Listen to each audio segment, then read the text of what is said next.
The Seahawks are not happy that Russell Wilson expressed that he's not happy. I'm Robin Lundberg here with Bill Enright. And Bill, we talked about Wilson's gripes, but Dan Patrick, who Wilson, talked to about getting hit too much, said the Seahawks weren't happy that he expressed that publicly. And he even said a source told him that the situation is not sustainable right now. There's actually Russell Wilson trade rumors out there. I mean, how shocked would you be to see Russell Wilson dealt from Seattle?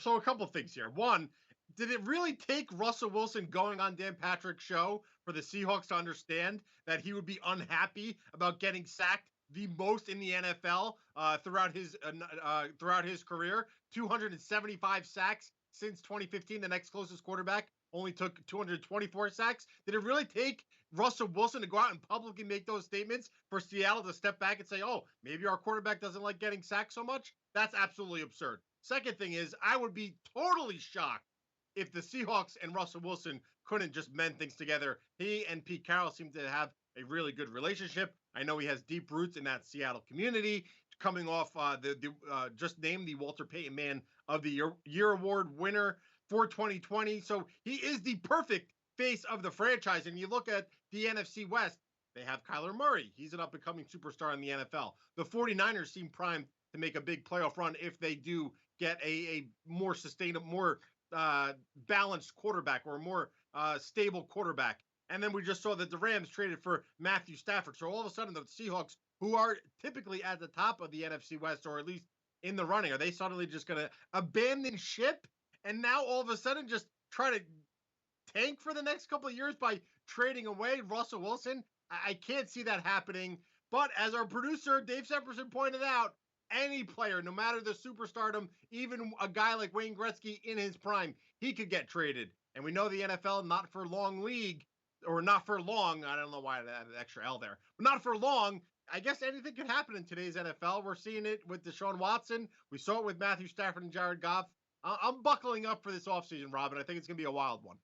Well, there's two L's in Russell, right? And as far as the Seahawks, it would be an L, I think, if they did deal him. From a rational point of view, it makes no sense and it would be shocking.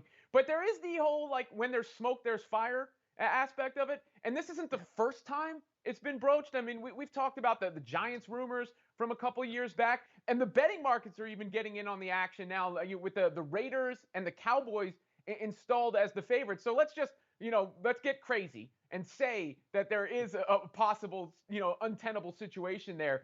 Where could you actually see Russell Wilson fitting in? Well, I mean, I know most places, but what spot would make the most sense? Yes, so the odds, they have the Cowboys and the Raiders as the favorites. I don't understand the Cowboys at all. I know Jerry Jones likes to make big splashes, but to me, they're going to franchise tag Dak Prescott or at least give him a contract extension.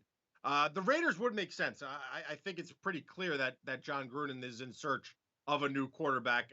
He's kind of stuck with Derek Carr at the moment. Miami Dolphins, I'll throw them in only because they have a lot of that draft equity. And then I'm going to include the New York Jets. They have the draft equity. And I think because Russell Wilson was linked to the Giants a couple years ago, something about the allure of New York is really great for Russell Wilson, his wife Sierra, their brand, and their ability to market themselves and their ability to get endorsements. You think about Seattle, they're in the top Northwest part of the country, kind of a forgotten territory. You know about the East Coast media bias. You talk about Seattle, they barely get any coverage.